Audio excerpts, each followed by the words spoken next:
353 of our Get Your Goals annual challenge. Sharon Horne-Ellstrom here, and I forgot to turn on my lights. Of course, today, that's all right. I still can have confidence whether my lights are on or not. Why?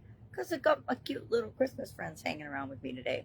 So today we are going to set next year's confidence goals. Confidence is the 9th area, not necessarily in the order we've covered them. Kind of mix it up all the time, but it is one of the 9 life framework areas that I use personally to set my goals and objectives every year.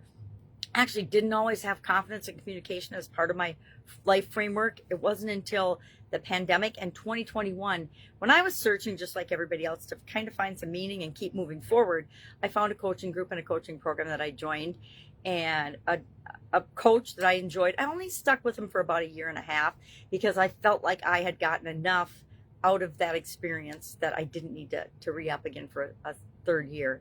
But communication and confidence were 2 of the core skills that are taught by that particular coach. And I added communication and confidence to my 9-part now life framework.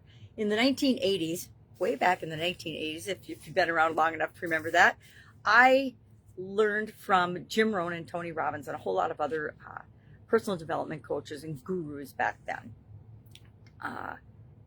Many of them have since left the planet and are no longer with us, but Tony Robbins, of course, is. And so when I say Tony Robbins, I usually give him credit for this 7-part life framework, but I know he got it from Jim Rohn, and I don't know where Jim got it, probably from Napoleon Hill, because a lot of what we learn and what we move forward with and the big ahas have already been discovered, right? It's just a matter of us personally discovering them. And that increases our confidence, by the way. The more we learn about ourselves and about how the universe and the world actually works, not how people tell us it works or how we believe it works based on our past experiences, the more confidence we get. But let's take our 8-step goal process and apply it to the area of confidence. And we're going to, of course, today, action item, go through the process, come up with our 3 confidence goals for next year, and then we're going to share one in the comments below. So what's our process? Step 1. Number 1 is to identify the goal area that we're looking at. Today is, of course, confidence. Step 2, we want to revisit our core values in the area of confidence. What is most important to you when it comes to confidence? What helps you to feel more confident, to just know that no matter what happens, you're going to be able to handle it? I guess that's the core of confidence to me is I've been through so much stuff in my life. I want to say CRAP or SHIT, but I won't because it's video, live video.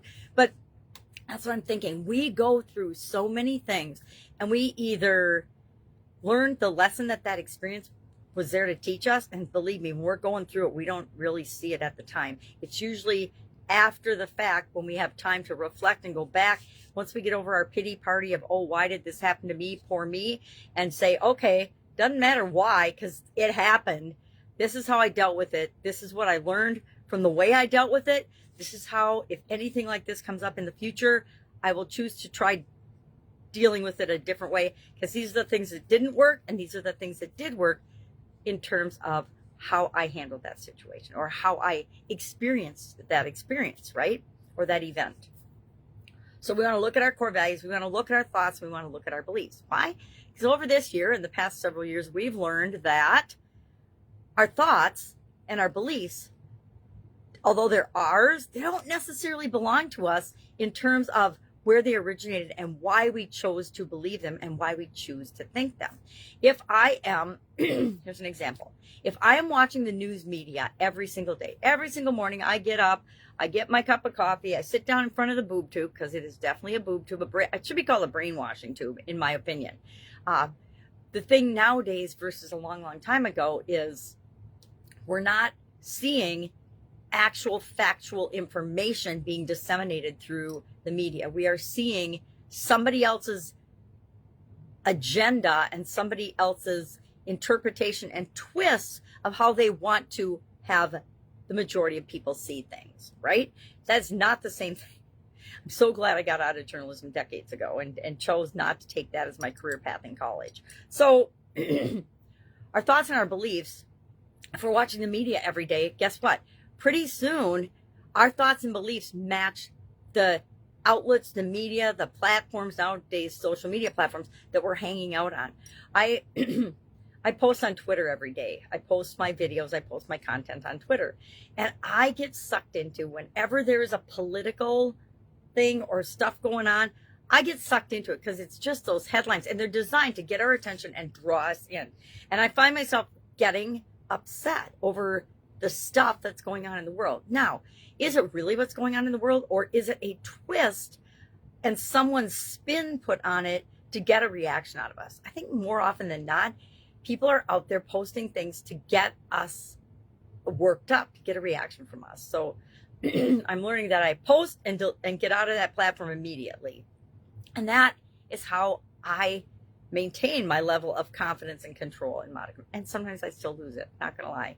I definitely do sometimes still make comments and I'm like, I can't believe y'all are thinking this. I mean, wake up, smell the coffee. This is moronic. This is ridiculous. So much ridiculous stuff out in the world now on social media, and it's being presented as information and facts, and it's not. It's just people's painted over and glossed over opinions. And I'm totally digressing, but it's all got to do with thoughts and beliefs and feelings and how interlinked they are. Then we're going to do step 3 is our SWOT analysis, where we're going to think about our strengths, weaknesses, opportunities, and threats with respect to confidence. All of us have areas where we feel super duper confident. We want to build on those. Those are our strengths. All of us have areas where we just kind of stink, right? And we want to either eliminate those, get somebody else to help us with those, or improve in those areas. A lot of those areas, guess what? It doesn't matter if we improve in them. We're taught in school and in corporate America and in our jobs to do everything right, follow the line of whatever the company's line is, right? Their core values, their beliefs, their strategies and processes and plans, etc. But if we're doing that without thinking for ourselves, we are creating what they want to see in the world, not necessarily the life that we want and the way we want to see things in the world. Then step 4 is to think about what is my biggest confidence challenge?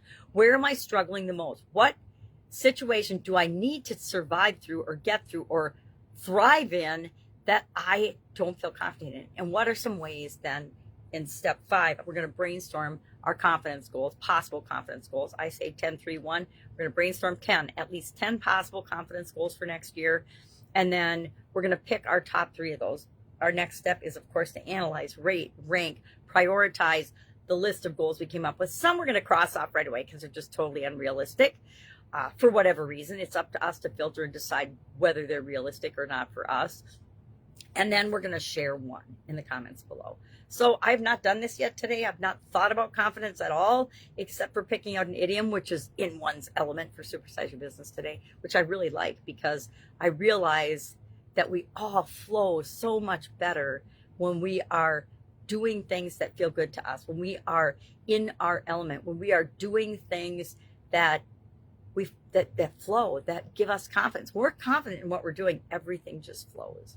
All right, any questions about this? Guide 17 of the Get Up and Go Challenge private Facebook group page.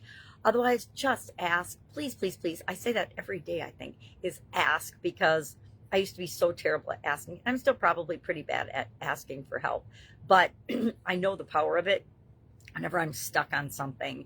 And if I've been stuck for like a week or 2 and I haven't solved my problem, that's when I know that I need to ask someone for help, because just asking the question, for me personally, I've found shows me the answer. Even before the person I ask can answer it, I usually have the answer that I was looking for. I just was for some reason blocking it.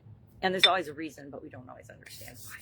All right, that's all I've got today. Any questions, please ask. Otherwise, I'll be with you tomorrow.